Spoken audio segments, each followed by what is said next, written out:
Okay, I have the Apple Watch Ultra, which comes with LTE regardless, but I also have the Galaxy Watch 5 Pro here in the LTE version, and there's obviously a price difference of $300 between them too. Both watches have the same network provider, which is Deutsche Telekom. Therefore, the signal between them two should really be identical. Not many people tell you this.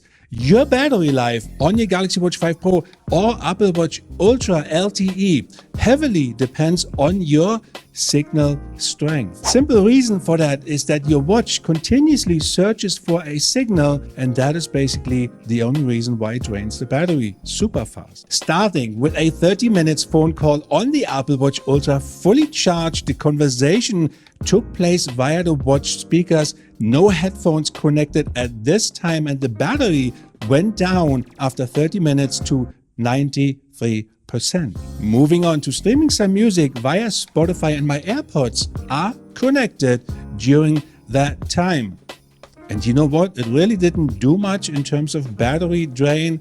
It really left me with an impressive 89% battery life. Right after this, another 30 minutes phone call with my AirPods connected, not the speaker, AirPods connected, starting at 89%, and the call finished with an impressive 78% battery life for the Apple Watch Ultra. Another round of streaming music, 30 minutes Spotify, and we finished the test with an impressive 74% for the Apple Watch Ultra with everything I just told you on LTE only. Well, now I'm doing the exact same thing in the same order with the Galaxy Watch 5 Pro. First one up is the 30 minutes phone call, starting fully charged, obviously, with 100%. The battery went down to 90%. Okay, so here's a 3% difference. That is okay so far, but hang on.